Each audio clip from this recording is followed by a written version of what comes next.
Reuters is reporting that ABBA of Mamma Mia fame has joined some 30 musical artists demanding that President Trump stop playing their music at his rallies.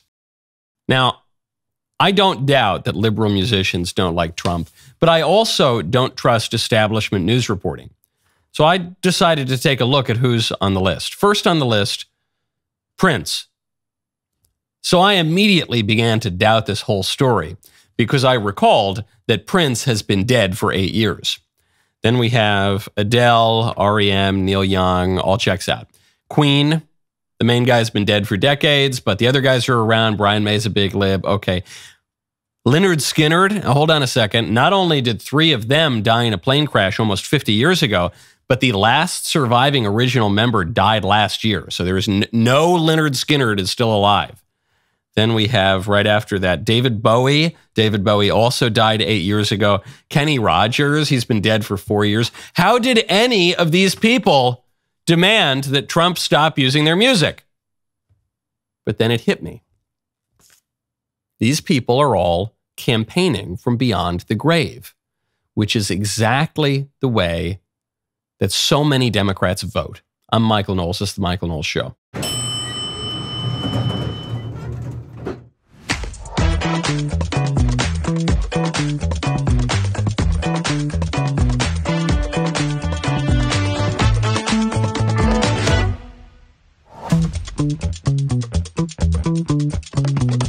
Welcome back to the show. I have a headline here that I'm sorry to read to you. Burning Man attendees unveil truth of uncomfortably moist dome. We will get into the significance of that in just a moment. First, though, the fall is here, baby, and you got to go to thecandleclub.com. I'm going to light my delicious autumnal PSL candle with a new little lighter I got this weekend. I went to Louisville with the family, picked up this very swanky Buc-ee's lighter. Buc-ee's lighter to say goodbye to summer, Labor Day trip. We're now getting into PSL season, baby. You can, of course, get the Wise Man candle, Old Soul. You can get Crème de la Crème. You can get the Mayflower line of candles. All of them at thecandleclub.com for 20% off, plus free shipping on every order. As a founding member, you get an exclusive box worth $115. These candles are free of toxic ingredients and woke ideology, unlike those other big brands out there, making them safe for the whole family. Limited quantities. Head to thecandleclub.com to shop now while supplies last. Speaking of voters, when we turn to living voters, there's some very good news for Republicans.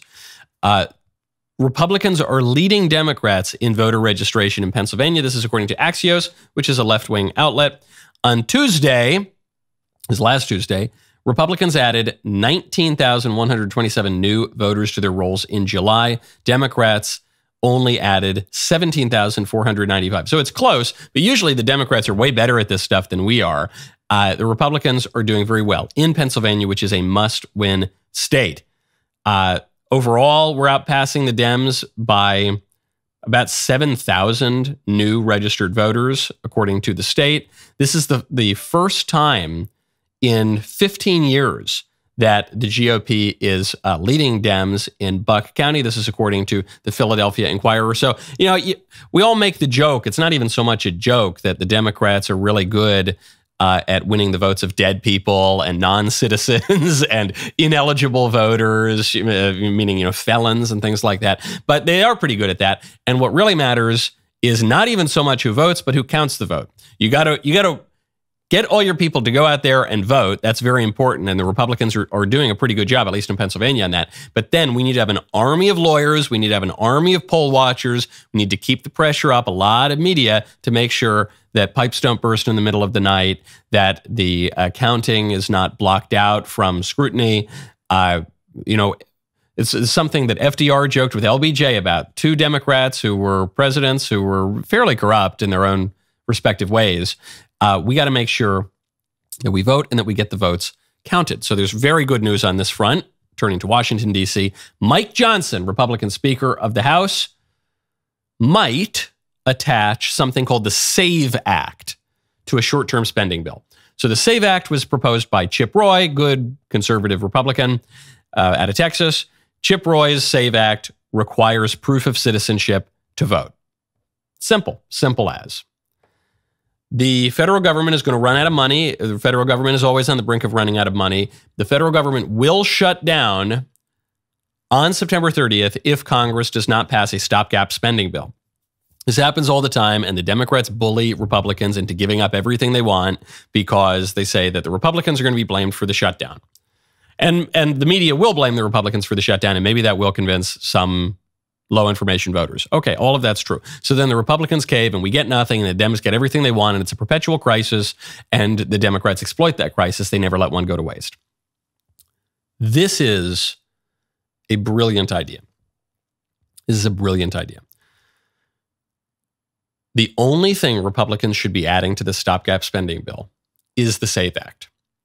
The only ask that we should not ask for cuts to the Department of Education, although we probably should cut that department. We shouldn't ask for a brand new immigration bill to go. We shouldn't ask for some new change to our Ukraine policy. We shouldn't ask for any of that.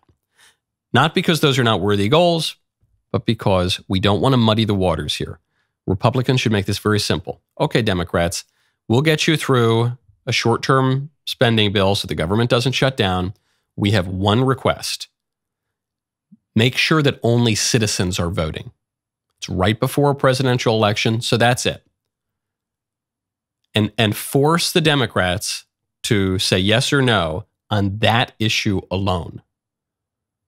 If you start adding in another issue about the border or Ukraine or the economy or the administrative state or whatever, then the Democrats are going to say, no, well, this was too much. We can't abandon our allies in Ukraine or whatever. We can't abandon our allies at the Department of Education, or it gets too muddy. Make it very simple. The Democrats want non-citizens to vote.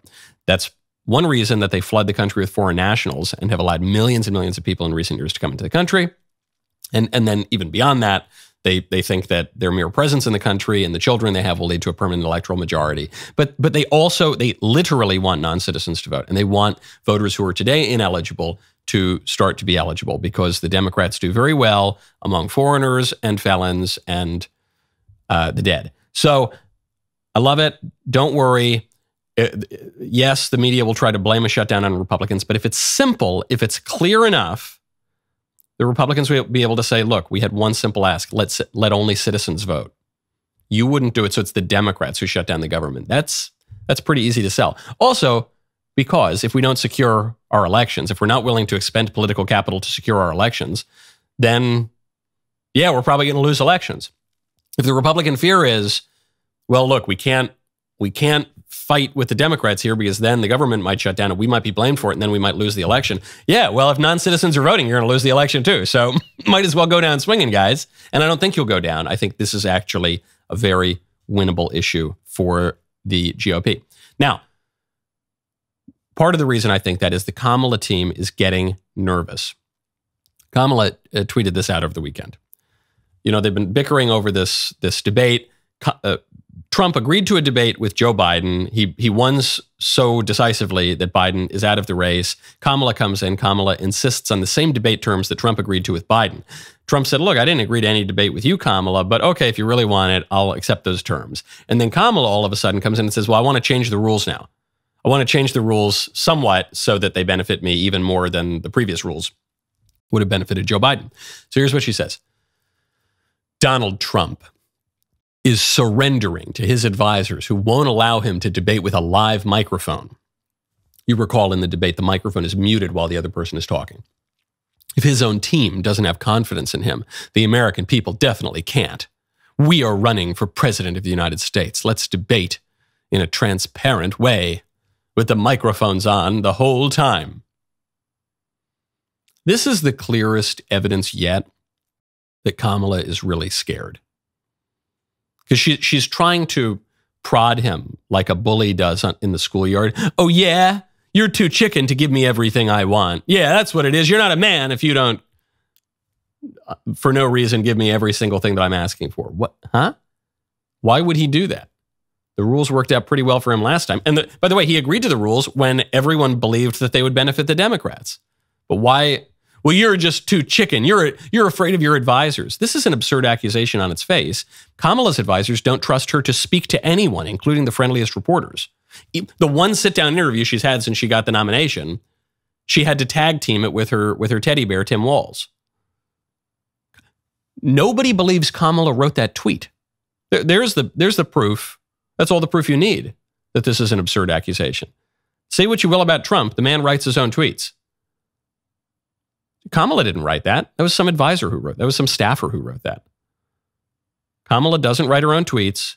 She doesn't write her own speeches. Very few people do. I doubt she edits them. Kamala doesn't give press conferences. Kamala doesn't sit down for solo interviews. Kamala doesn't agree to multiple debates, only the one on the friendliest network that she can find. Donald Trump's scared. No, lady, I think you're scared. I think that's why you're trying to prod him like you guys are in third grade right now. That's why I think it's fabulous that Trump accepted the debate. It was a game of chicken. It was a game of chicken when Biden did it. Biden proposed that debate because he was declining in the polls and he had to show that he was strong. And he was hoping that Trump would say no, and Trump called his bluff and Trump destroyed him. I think the same thing is happening here. I'm glad Trump is calling Kamala's bluff. Can't wait to see the debate. Now, when I watch that debate, if I'm watching it on my computer, you know I'm going to be using ExpressVPN. Go to expressvpn.com/Knowles. The problem with these huge tech companies, they don't just want your money. They want to know everything about you. Shadowy data brokers are making a killing by compiling detailed profiles of your online activity and selling them to corporations that want to control you with targeted ads. They are not selling a product.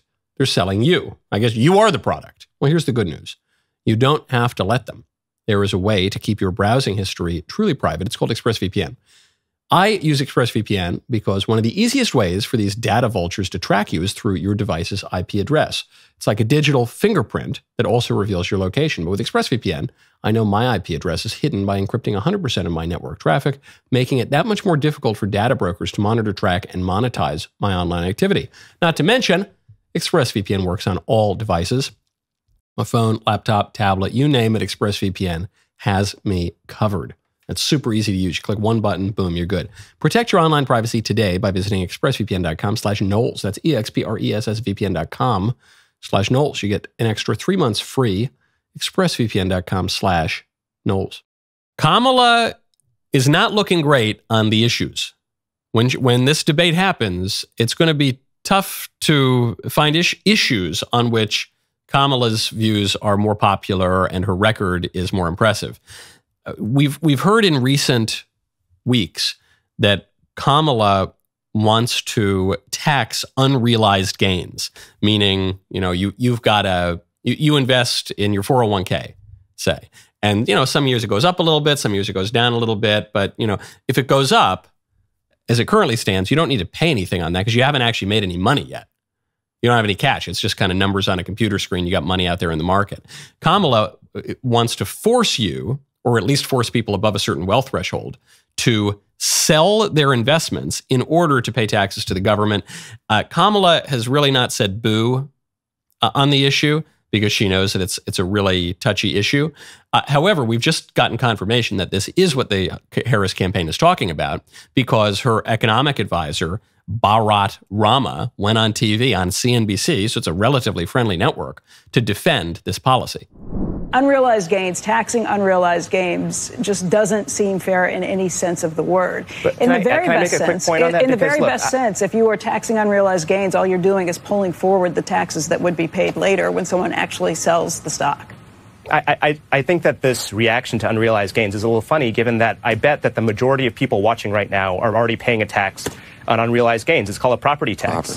When the value of your home goes up, it's a use tax. When the value of your home goes up, you pay higher taxes, even if you don't sell your home. Your value of your home never moves the way a stock moves, the way something else moves. That's always the go-to answer. It's also, property tax is a use tax. You're paying for the schools, you're paying for emergency services. Those are things that make absolute sense. And sure, and all the revenue that comes in from these unrealized gains taxes and the other taxes in the Harris plan are going to go to creating what she calls more opportunity. It's to make sure that every newborn born in this country gets $6,000. Using the services. Well, look, you're arguing that this is some sort of foreign concept that's completely unknown in the U.S. tax code. It's probably unconstitutional. It's probably, and it was never in anyone's intent to tax. It's not an income tax, and it's never going to happen. Probably. Yikes! That's CNBC. That isn't the Daily Wire. That isn't the Blaze. That isn't Fox News. This is a network that is at the very least friendly to the left, and they eviscerate this guy for defending the Harris, and before it was a Harris plan, it was a Biden plan, because Kamala doesn't have any original ideas at all, to tax unrealized gains. So this is, you're going to hear the rejoinder, which is, well, what about property taxes? Property taxes are a tax on unrealized gains. But as the CNBC hosts point out, it's apples and oranges. When you're paying property taxes, you're paying for use. You're paying for the school district. You're paying for the local community services. You're paying for, you're not paying because you in a 6-month period, your house jumped 20%. And so now you've got to go sell some other kind of property to go make up the unrealized gain. And by the way, next year, your house might depreciate. But also that was their point during this brutal segment. So that your house doesn't move in value the way that a stock might. And so then the next thing you're going to hear, which didn't come up in this CNBC interview, is that this unrealized gains tax, it's not going to affect the middle class. It's not going to affect ordinary investors. It's going to affect only the billionaire class, only the super wealthy who have X amount of money in equities, say. Even if that's true, this policy is still completely idiotic because it will force people. Rich people don't just have cash stuffed in their mattress, okay? We probably have this, I don't have this image, you don't have this image, but I guess the libs have this image of the wealthy being like rich Uncle Pennybags from Monopoly, and he's just got dollar bills coming out of his pocket, and that's not how it works. When you have money, you invest it in things. You invest it in companies, you invest it in treasury bills, you invest it in all sorts of gold, I don't know, whatever. And so you don't have access to all of that capital. If, under the Harris plan, every single year, the CIA is probably going to knock on your door too, but the IRS is going to come knock on your door and say, money, please, that is going to force people at whatever wealth threshold it is to sell off their investments, which is going to crash the economy every single year in a predictable way, in a stupid way. It's not going to even probably increase revenue to the government, because if you keep destroying the economy every year as a matter of national policy, probably you're not going to be producing quite as much. So the plan is shockingly radical, as you heard even CNBC journalists point out. It's probably unconstitutional. No one has ever seriously suggested this before. It's shockingly radical and completely idiotic. And I think that sums up the Kamala campaign really well. Shockingly radical, much more radical than any Democrat nominee that we've seen in history. Someone who takes the sacramental view of abortion. This is the daughter of a Marxist economist, a fairly prominent Marxist economist. This is a woman who campaigns on the most extreme left-wing policies. When she was in the Senate, she was to the left of Bernie Sanders, but also completely incoherent, completely incompetent. So one thing, there are ideologues who are really smart. You know, I think of like a Herbert Marcuse, father of the New Left. That guy, extremely radical, but very intelligent, and within his domain of expertise, quite competent. But Kamala Harris, forget about all the crazy ideology. Point me to a single accomplishment. What has she ever done? She's basically not done anything. In as much as she has done things, they haven't gone very well. And then, of course, you look at her recent record in the Biden-Harris administration. Everything they touch turns to ash. So it's all the radicalism, all the extremism, with none of the fruitfulness of it. I suppose radical policies in principle could produce good results. She has never produced one, which leads to President Trump's new nickname for her. The new nickname, he's batted around a few, Comrade Kamala. President Trump floated this in a Truth Social post, and I've held off commenting on Trump's nicknames for Kamala. I felt he was workshopping, he was figuring it out. You know, they did swap the Democrat nominee, and then Trump got shot in the head. So I figured, let's give him a few weeks to work this one out. Comrade Kamala, I really like. My colleague, Mr. Walsh, suggested at Backstage Live, Commie Kamala, or Kamala or something. You know, other people have suggested it too. Something tying her to extreme leftism. But it didn't quite, I liked the substance of it, but it didn't quite land for me. Comrade Kamala does. And I was trying to think, why does Comrade Kamala work for me in a way that Commie Kamala does not? Because it's more precise and it plays more on sense memory. And then this got me thinking, maybe I'm overthinking Trump's nicknames, but I don't think I am. It got me thinking of a lecture by Jory Graham, who is an American poet. She is a Harvard professor. She holds the chair at Harvard that Seamus Heaney, the late great poet, once held. She gave a lecture on description, and she was explaining why Walt Whitman is a bad poet, but Wallace Stevens is a good poet. And she recites these lines, one line from Whitman, Song of Myself, which is the sniff of green leaves and dry leaves. And she points out that line, the sniff of green leaves and dry leaves, it doesn't evoke any, I don't know what green leaves it is. Is it a marijuana leaf? Is it a pine leaf? Is it a maple leaf? Is it a tobacco leaf? I don't know. That doesn't give me any sensory information. And she compared that to a line from Wallace Stevens, who writes, in autumn, when the leaves made sharp air sharper by their smell. In autumn, when the grapes made sharp air sharper by their smell, that gives you a real picture. You can kind of get the temperature, you can kind of get the smell, you can kind of, it's just much clearer. It gives you a sensory experience. It's a line from a postcard from the volcano. Trump is a poet. I know Media Matters is already waiting to mock me for making this point, but I've been making this point since 2016. Ever since Trump used the phrase "Make America Great Again," which I pointed out is really beautiful poetic diction. It's firm, strong Saxon language. It gives you a picture. Then all of the nicknames, low energy Jeb, it just creates a picture for you. It's very, very evocative. Even Lion Ted and Little Mark, Crooked Hillary, it creates a picture. It's rather precise.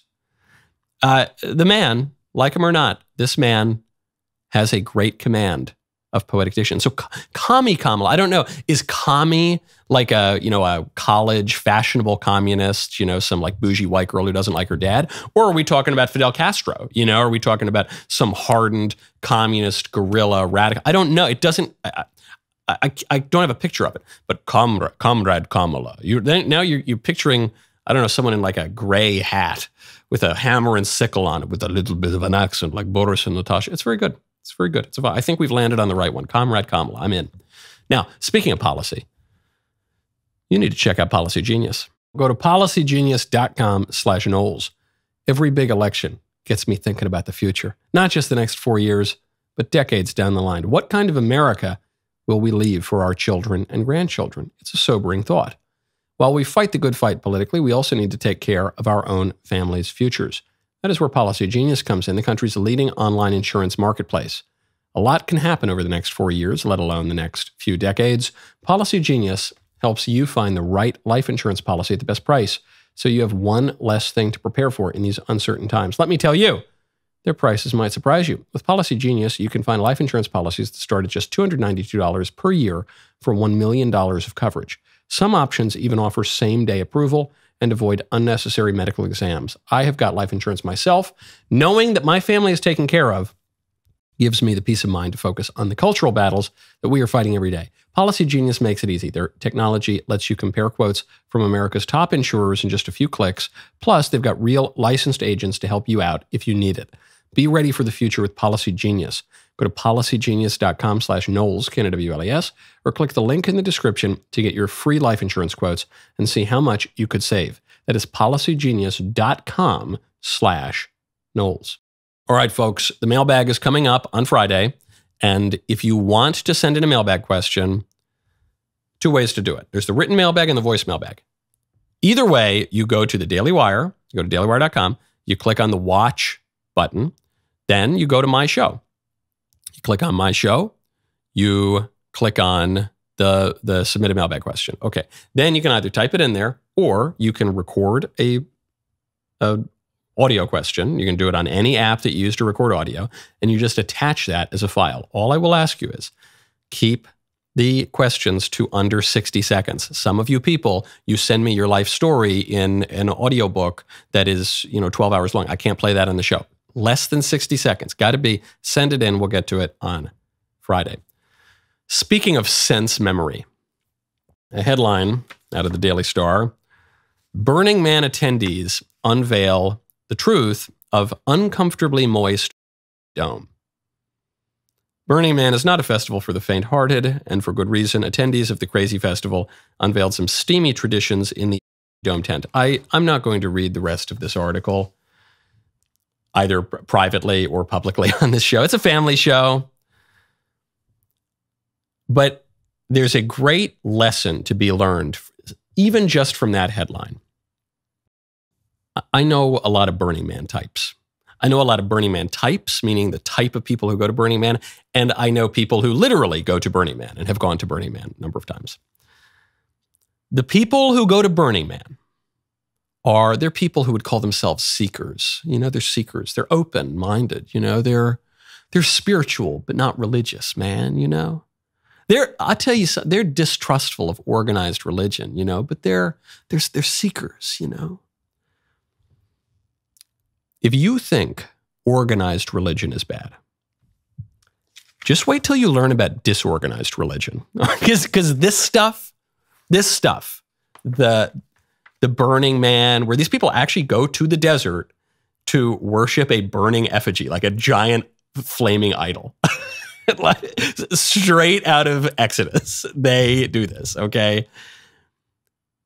And the dome and the whatever and the drugs and the everything. But there's so much more to it. There's the Burning Man, there's the crystals, there's the horoscopes, there's the Reiki, there's the this thing, there's the that thing. It's really open-minded, man, That is disorganized religion. And disorganized religion can really lead people astray. Some sort of organized religion, if it's heretical or schismatic or has errors in its premises, organized religion can lead people astray too. But disorganized religion basically always leads people astray, because organized religion is applying rigor and logic and reason to our spiritual intuitions. This is why I've joked, though I guess it's not really a joke. I've just quipped, I suppose, on the show, that spiritual but not religious is the definition of a demon. I don't mean this to malign anyone who identifies as spiritual but not religious. Many such cases these days, but I mean that in a really technical way. Religion is a habit of virtue that inclines the will to give to God what he deserves. It's like a kind of a justice, but it's just giving God what he deserves. And spiritual means, well, not corporeal, right? If you're purely spiritual, that means you don't have a body. And so angels are spiritual, that is, they don't have bodies, and they're religious. They give to God what he deserves. Demons are spiritual, they don't have bodies, but they explicitly do not give to God what he deserves. They are irreligious. That is to say, they are spiritual but not religious. And I know people, when they use that phrase, they don't mean to say, I engage in demonic activity, but it is kind of an odd coincidence, isn't it? I once saw a great meme posted by a lawyer here at the Daily Wire, which is it was a little fish in a fishbowl, and then the fishbowl was in the ocean. And the meme said, it had the picture of the ocean and it said spirituality. And then on the fishbowl, it said religion. And my friend here pointed out, he said, this is a really good observation. Religion is a lens that allows you to more clearly understand spirituality. It's not a prison. It's not something that traps you. It's just a way to see things clearly and rationally and to take all of the sometimes incoherent, sometimes contradictory, sometimes just simply inaccurate spiritual inklings and inclinations we have, and to see if they actually make any sense. And something that doesn't make sense is going to the desert to worship a burning effigy of a man and then go to a moist dome. That doesn't make sense. If you're doing that, then your spirituality has led you astray, and you ought to consider some religious rigor. Just my 2 cents. Speaking of drug culture, President Trump has raised eyebrows by coming out in support of the old.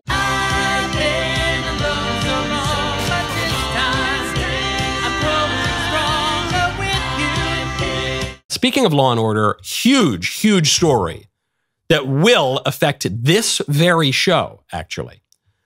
We'll get to that in 1 second. First, though, we're just 10 days away from our first ever theatrical release, Am I Racist?, premiering on September 13th. Theaters are selling out across the country, which means more screens will show the film. Go to amiRacist.com today to get tickets and showtimes at your theater. My favorite comment, wow, again. I told you, I don't look at the names. I just look at the comments. Again, probably this person has had more favorite comments on this show than anyone else. And I have not done it intentionally. This is the Drummers Workshop Norms Music says, I thought Kamala Harris would say on day one in the White House, she would walk up some stairs. That's really great. On day one, that would be the honest answer. Because everyone's pretending like Kamala Harris doesn't know anything about the White House. Kamala Harris doesn't have any power, no influence. She's the vice president. And on certain key issues, like the border, she's imbued with presidential authority and has been for 3 years. We don't need to believe a single thing that she would say she'll do on day one. She's already there. She's been there for years. On day one, she'll walk upstairs. That's going to be the only difference in her experience of the White House. A judge has just ruled against Media Matters for America in its request to dismiss a lawsuit from Elon Musk and X. What is Media Matters, you say? If you're a longtime listener to this show, you know Media Matters is, practically speaking, my publicity agency. But officially, it's a left-wing operative organization that seeks to get conservative commentators and journalists fired. So to put this in perspective, there is someone working for Media Matters right now who is watching this show. And I'm speaking, we air the show first for the DailyWire members. So you got to go to become a member at dailywire.com. Then, only afterward, does my show go out on YouTube. It goes out on X. It goes out on terrestrial radio, syndicated around the country. And so people can hear the show later in the day. But Media Matters pays for a DailyWire subscription because the way I know this is they will break out clips of my show while I am still on the air doing the show live, which means they would have to be members watching at dailywire.com, which is great. And I appreciate the support and I appreciate the publicity. This is why I'm really torn on this, because Media Matters in its own mind exists to get me fired. But in reality, Media Matters gives me the best publicity that I get and breaks out the best parts of my show. And they post stuff. They say, Knowles said this. And I watch it. I said, man, that was a great segment. Ooh, I got to do more on that tomorrow. That was good stuff. Thanks, Media Matters. So I'm very torn on Elon coming in and saying, I'm going to destroy Media Matters. Why does he want to destroy them? Because Media Matters lied. Media Matters ran a report that was intentionally deceptive and financially damaged X by saying that big advertisers' ads were appearing alongside all sorts of hateful, terrible, bigoted, disgusting content on X. And then it came out that Media Matters cooked the report. They used an extraordinarily small data set. It was rather selective, and they were trying to get a certain result. So they gamed the Twitter algorithm, but it wasn't reflective of how the Twitter algorithm really works. And as a consequence of that, media or corporate entities started to boycott advertising on X, which very nearly destroyed the company. And Elon held firm, and he ended up then busting up the big advertiser conglomerate, GARM, the Global Alliance for Responsible Media, which was this super lib, woke kind of operation to weaponize corporations to destroy right-wing media. And now he's going after Media Matters. How is this being reported? NBC News says, because of U.S. District Judge Reed O'Connor's decision, X's lawsuit against the nonprofit media watchdog and two of its staff members will proceed to trial on April 7th. Nonprofit media watchdog. That's, according to NBC, that's what Media Matters is. NBC reporting on Jeffrey Dahmer could say, a local chef, local culinary expert Jeffrey Dahmer is being maligned in the media. Same thing, nonprofit media watchdog. It's a leftist activist organization that seeks to destroy anyone who in any way contradicts the liberal establishment.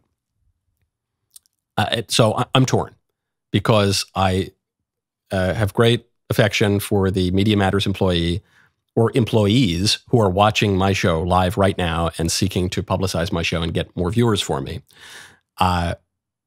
However, Elon is right. It has to be destroyed. Media Matters and not even just Media Matters, but the groups like Media Matters, they have to be destroyed. The left has to be destroyed as an organized, effective political machine. And the reason for this is a basic political rule that a lot of squishes don't understand. One wins by winning. I was just talking about in 2016, there were conservatives who didn't support Trump. And they had all sorts of reasons why they didn't support Trump. And some were more persuasive than others. But their fundamental mistake was they thought we could win by losing. The argument for Never Trump was, if we lose this election and the Democrat wins this election, we'll have a better chance of winning next time. But that's not really how it works. You don't have a better chance of winning by losing. You win, and then you wield power, and you wield power to make the political conditions more favorable to your holding power, and then you win again, and you gain even more power. That's how it works. That's how it really works. So we're not going to win by letting the left continue to have and wield all sorts of power. You're going to win. Think of just a presidential administration. A presidential administration goes in and then starts to change some of the rules in the administrative state, and then starts appointing judges who are going to defend the liberal interpretation, or whichever side's interpretation of the law. And then they're going to start amassing popularity. They're going to start giving handouts to their friends. This is especially true on the left. They're going to start crafting powerful financial and lobbying and intellectual and media organizations that are going to serve and be served by the patronage of that political power. And Republicans have tried to do this a little bit, mostly unsuccessfully, but this is the story of the Democrat Party, going back to the days of the machine of Boss Tweed and actually long before that. You win by winning. So we're going to win by breaking down left-wing organizations that are behaving in a way that's illegal and unjust, and we're going to break those down, and then we're going to win more power.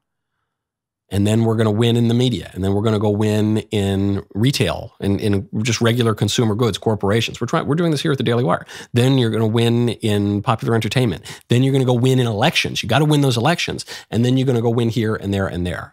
There's no substitute for victory. Now, what is Kamala's strategy to win? According to NBC News, aforementioned flax for the left, Kamala is going to focus at the debate on personal attacks on Trump rather than policy substance. I'm just reading from NBC News. A source told NBC News that while Harris's team is preparing to talk about a variety of topics, the campaign very much views the optics of the debate as critically important. To that end, the source said Harris and her team are focusing on homing in on how to needle Trump to rattle him. In that sense, the source said, it's going to be less about substance and more about showcasing Harris as a woman who isn't scared and isn't going to cower and who's standing up to Trump and holding Trump accountable. So it's all going to be personal attacks, no substance. Duh, I don't need NBC News to tell me that. What's she going to run on in terms of substance? She can run on killing babies, her one fanatically held policy view that I think she really does believe in. And that'll alienate about half the voters. But she can do that. Maybe that gets her base to come out a little bit more. And then what? She could run on kids. Especially her running mate is really, really fanatical about that. But she herself is too. She could run on that.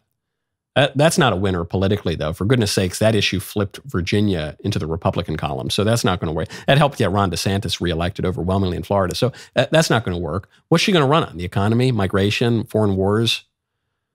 What? Inflation? They got nothing. Education, they got nothing. So of course it has to be personal attacks. It always is, which is, again, every Democrat accusation against Trump does seem to be a kind of confession. Trump wants political violence. Meanwhile, they maraud, they burn across the country and then set the stage for Trump to be shot in the head. But no, he's the grave threat to safety and security. He's the threat of political violence. Or here, Trump is a threat to democracy. Meanwhile, the libs change all the voting rules, in some cases unconstitutionally. And then here, the Trump, he just focuses on personal attacks and invective. No, what are you talking about? Trump's out there talking about a ton of issues, some of which are controversial. He's out there talking about IVF. He's out there talking about marijuana. He's out there talking about the border. He's talking about some things that his supporters probably don't even support. But he is talking about issues. What issue is Kamala talking about? Kamala is talking about how evil Donald Trump is. And then she's talking about school buses and Venn diagrams and coconut trees. It's Tee-hee-hee Tuesday. This is one really nice thing about it being Labor Day, or the day after Labor Day now, is we skip Music Monday. We go straight to Tee-hee-hee Tuesday. The rest of the show continues now. You do not want to miss it. Become a member. Use code Knowles at checkout for 2 months free on all annual plans.